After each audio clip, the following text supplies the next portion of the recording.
వివేకానందరెడ్డి గారి హత్య జరిగి 5 రోజులు అవుతోంది. ఇప్పటికీ కూడా పోలీసులకు సంబంధించినటువంటి దర్యాప్తులో అటా ఈటా అట్లా జరిగిందట ఇట్లా జరిగిందట అనేటటువంటి అనుమానాలతో కూడినటువంటి కథనాలే తప్ప దర్యాప్తు ఇంతవరకు కూడా ఒక పురోగతి లేదు. ఇది సాధించామని చెప్పుకునేటటువంటి పరిస్థితి లేదు.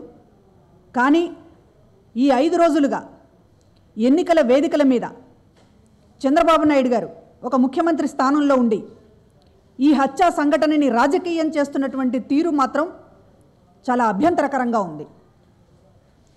ఒక పక్కన సిట్ అనేటటువంటి దాన్ని ఏర్పాటు చేసింది ఇదే ప్రభుత్వం.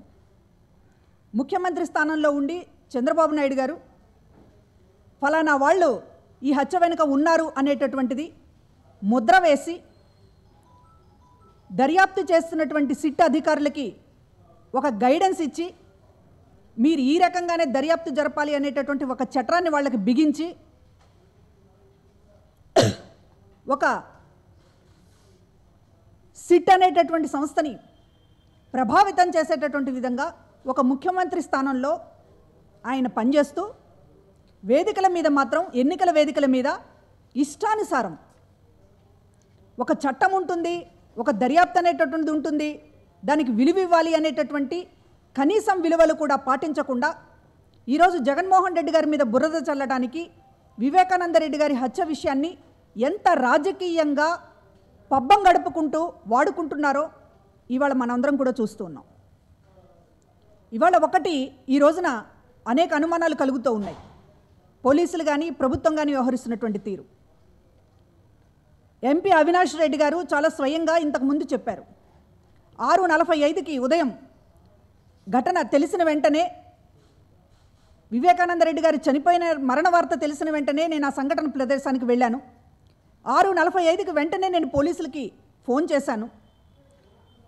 ఒకసారి కాదు 3 సార్లు ఫోన్ చేశాను అని చెప్పారు. 3 సార్లు ఎందుకు ఫోన్ చేయాల్సి వచ్చిందంటే 6:45కి ఫోన్ చేస్తే దాదాపు 7:20, 7:25 వరకు కూడా పోలీసులు అక్కడికి చేరుకోలేదు. సిఐ కానీ ఇతర పోలీసులు కానీ అక్కడికి చేరుకోలేదు. అరగంట పాటు ఒక సాక్షాత్తు ఎంపీ వాళ్ళ చిన్నానికి సంబంధించినటువంటి మర్డర్ మీద ఒక అనుమానాస్పద పరిస్థితుల్లో మరణించినటువంటి విషయాన్ని పోలీసులకి చెప్పాలి అనేటటువంటి ఉద్దేశంతో ఒక 3 సార్లు ఫోన్ చేస్తే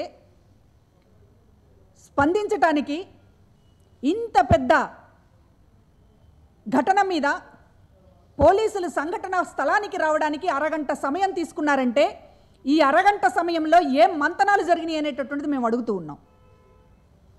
ప్రభుత్వ పెద్దలు స్థానిక పోలీస్ అధికారులకి ఏం సూచించారని చెప్పి అడుగుతూ ఉన్నాం. పదే ఈ రోజున మీరు మాట్లాడడం వల్ల మాకు అనుమానాలు కలుగుతూ ఉన్నాయి. పదే మీరు విషయాలను వక్రీకరించి వాస్తవాలను మరుగుపరిచి ఉదయం 6:45 కల్లా అవినాష్ రెడ్డి గారు పోలీసులకు ఫిర్యాదు చేశారా అనే విషయాన్ని దాచేసి 10 గంటల దాకా మాట్లాడలేదు, 11 గంటల దాకా మాట్లాడలేదని సాక్షాత్తు ముఖ్యమంత్రి ఎందుకు మాట్లాడుతున్నాడు అనేటటువంటిదే ఇవాళ అనుమానాలకు కారణమవుతోంది. ఉదయం ఫిర్యాదు చేసిన వెంటనే పోలీసులు రావడానికి ఆలస్యమయ్యి పోలీసులు రాకుండా పోలీసులు వచ్చిన తర్వాతనే ఆయన సమక్షంలోనే జరగాల్సినటువంటి కార్యక్రమాలన్నీ జరిగిన తర్వాత పోలీసులు అక్కడ లేనట్టు, పోలీసులు అసలు ఉదయమే చేరుకోనట్టు, అసలు పోలీసులకు ఫిర్యాదే చెయ్యనట్టు ఒక రకమైనటువంటి ఈ అభూత కట్టు కథలని ఎందుకు అల్లుతున్నారు 5 రోజులుగా అని చెప్పి ఈ రోజున అడుగుతూ ఉన్నాం.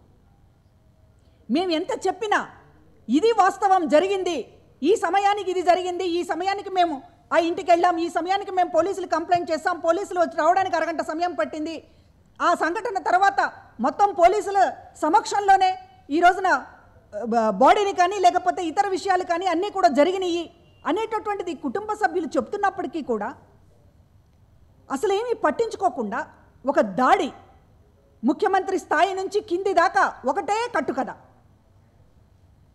పోలీసులు అక్కడ లేరు, ఉదయమే ఎందుకు మాట్లాడలేదు, ఎప్పుడైతే ఆ శవాన్ని చూసిన తర్వాత ఇది అనుమానాస్పదం అనేటటువంటిది కలిగిందో వెంటనే పోలీస్ కంప్లైంట్ అనేటటువంటిది ఉదయం 6:45కి పోలీసులకి సమాచారం ఇస్తే ఆ వాస్తవాన్ని తొక్కిపెట్టి ఈరోజు మీరు పోలీసులు కూడా మాట్లాడడం లేదు, గమనించారా? ముఖ్యమంత్రి ఏం చెప్తున్నా కూడా ఇష్టానుసారం అడ్డగోలుగా వాస్తవాలని మరిచి వాస్తవాలని కప్పిపెట్టి కథలల్లుతూ ఉంటే పోలీసులు ప్రేక్షక పాత్ర వహిస్తూ ఉన్నారు. తాము అరగంట ఎందుకు లేట్ వెళ్ళామో ఏ సిఐ నోరు విప్పి చెప్పడం లేదు. తాము తమ సమక్షంలోనే అన్నీ జరిగినాయి అనేటటువంటిది ఏ పోలీసు మాట్లాడడం లేదు. విచారణ విషయంలో ఏం పరిగణలోకి తీసుకున్నారనేటటువంటిది ఇంతవరకు ఏ అధికారి చెప్పడం లేదు. ఎందుకు ఇంత హైడ్రామా నడుపుతున్నారని చెప్పి అడుగుతూ ఉన్నాం. వాస్తవాలను ఎందుకు కప్పి పెడుతున్నారు?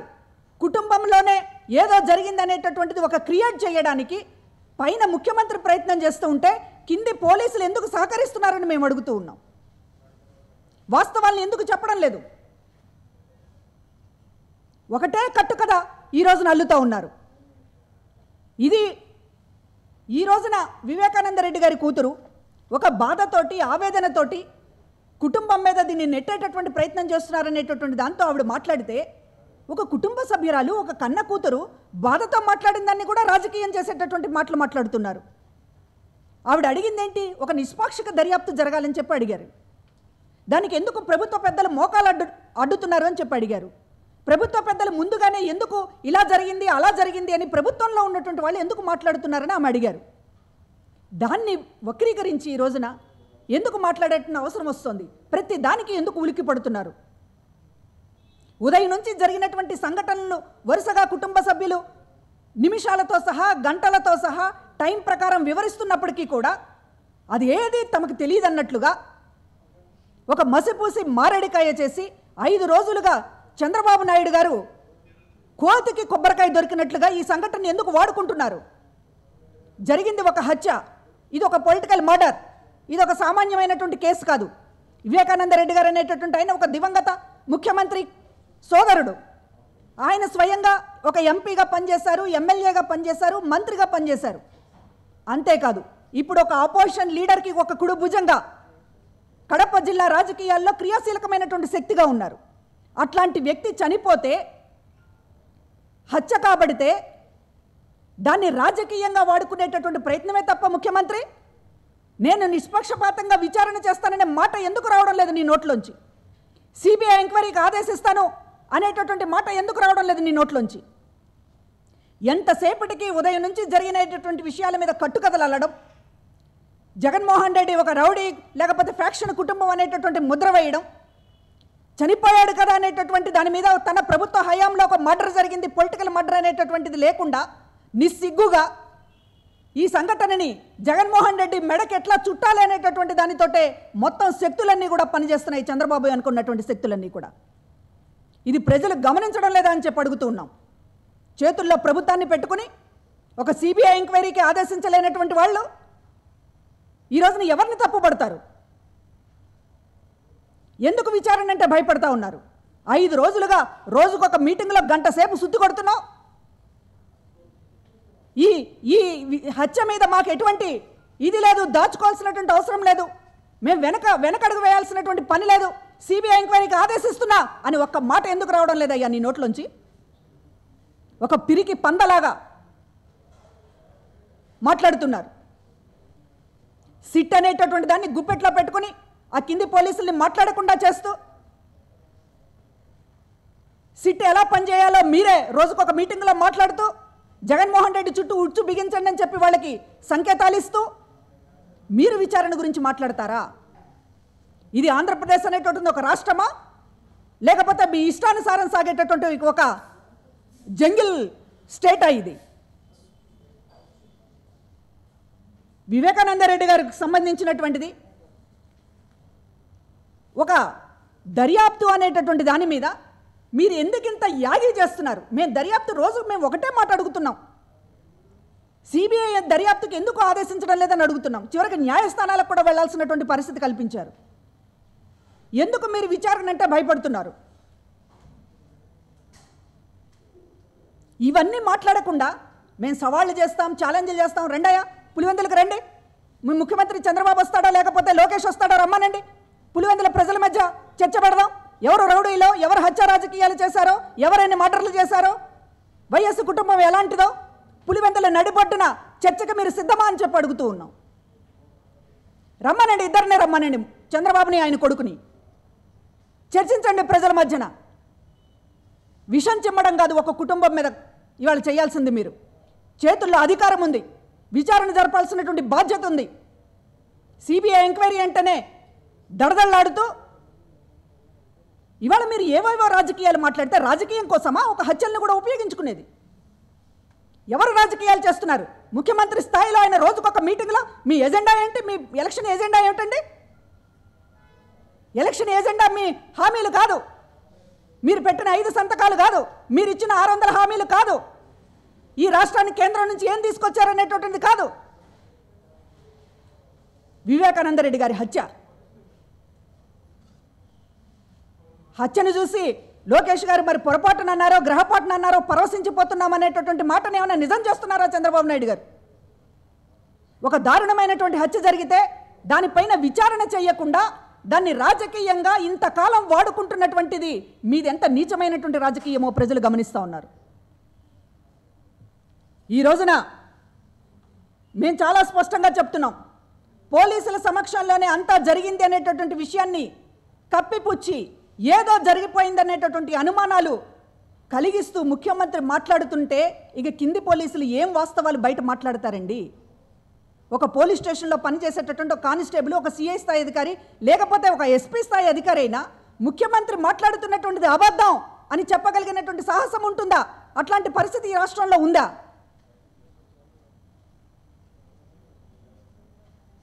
ఇంత దారుణంగా ఈ రోజున రాజకీయాలు చేస్తూ ఉన్నారు. రాజారెడ్డి హత్య కేసులో ఒక నిందితుడు ఉన్నాడు, అతని పైన అనుమానాలు అనేటటువంటివి కొన్ని టీవీ ఛానల్స్ ప్రసారం చేసినాయి. ఇంకొక విషయం, ఈ రోజున గుండెపోటుతో చనిపోయారనేటటువంటి విషయం ఎవరు చెప్పారు? అసలు కుటుంబ సభ్యులు ఎవరైనా చెప్పారా? మీరు దాన్ని రాద్ధాంతం చేస్తున్నారు. ఉదయం 6:45 గంటలకల్లా ఎంపీ అవినాష్ రెడ్డి గారు పోలీసులకు ఫిర్యాదు చేశారు, ఇది సస్పీషియస్ డెత్ అని, అనుమానాస్పదంగా ఉంది అనేటటువంటి కంప్లైంట్ చేశారు. మీరు దాన్ని తొక్కిపెట్టి గుండెపోటు అని చెప్పారు. ఎవడయ్యా నీకు గుండెపోటు అని చెప్పింది? ఏదో ఒక గాలి వార్తగా ఒక ఛానల్లో వస్తే దాన్ని అందరూ పట్టుకుని మాట్లాడితే 6:45కి కంప్లైంట్ ఇచ్చిన తర్వాత ఒక అరగంట పాటు పోలీసులు ఎందుకు వెళ్ళలేదు అనేటటువంటిది మీరు ఎందుకు అడగలేదు ముఖ్యమంత్రి గారు? ఒక సిఐని, ఒక డిఎస్పీని, ఎస్పీని ఎందుకు అడగలేదు? కీలకమైనటువంటి వ్యక్తి వివేకానంద రెడ్డి గారు, ఆయన చనిపోతే అరగంట సేపు ఎందుకు టైం తీసుకున్నారు పోలీసులు అనేటటువంటిది మీరు ఎందుకు అడగలేదు? అసలు మీరే ఏమన్నా డైరెక్షన్ ఇచ్చారా ఆ సమయంలో? ఇవి కదా తేలాల్సింది దర్యాప్తులో. వీటన్నిటినీ తొక్కిపెట్టి ఇవాళ ఎంతకు బరి తెగిస్తున్నారో ఇవాళ తెలుగుదేశం పార్టీ నాయకులు వారి మాటల్లోనే వ్యక్తమవుతోంది. రాజారెడ్డి గారి హత్య కేసులో నిందితుల్ని మేమే విడిపించామని చెప్పి నిస్సిగ్గుగా బహిరంగంగా చెప్తున్నారు తెలుగుదేశం పార్టీ నాయకులు. మేమే విడిపించామని చెప్తున్నారు. అంటే ఒక పోలీసులు, ఒక చట్టం, ఒక జైళ్ళు అధికారులు వీటన్నిటినీ కూడా తమ గుప్పెట్లో పెట్టుకుని ఆడిస్తున్నామని తెలుగుదేశం పార్టీ నాయకులు ఒప్పుకోవడం కాదా ఇది? మీకు నచ్చితేనేమో విడిపిస్తారు, మీకు రాజకీయ కక్షలుంటే హత్యలు చేస్తారు, మీకు నచ్చకపోతే జైళ్లలో పడేస్తారు. ఇదేనా మీ టీడీపీ సిద్ధాంతం?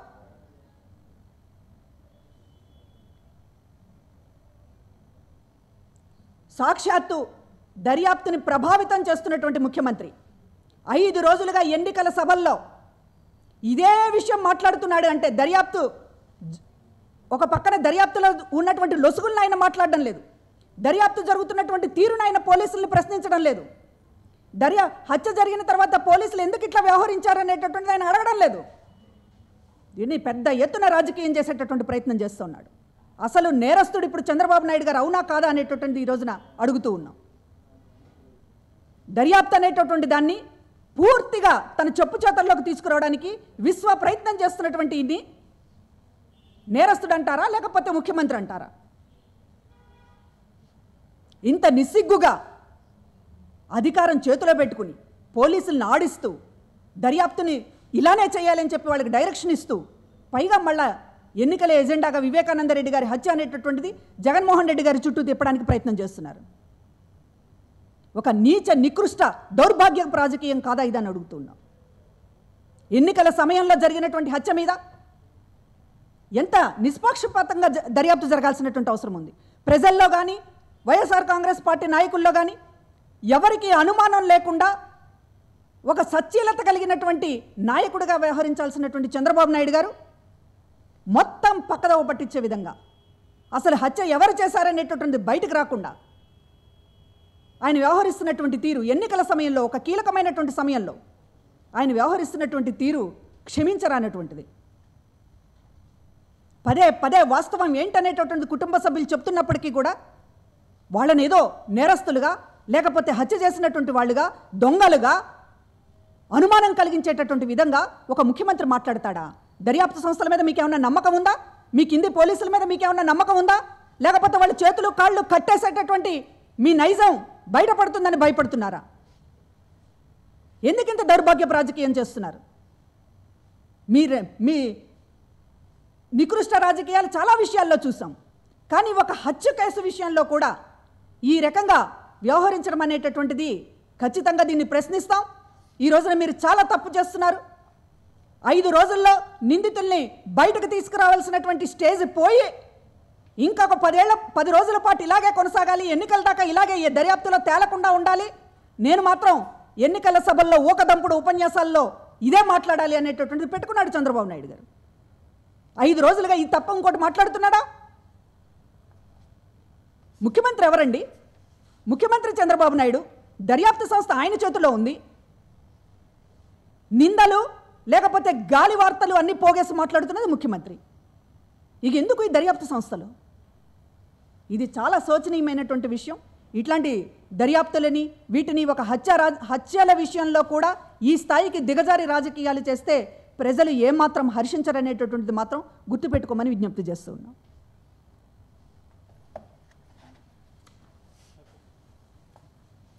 ఏమా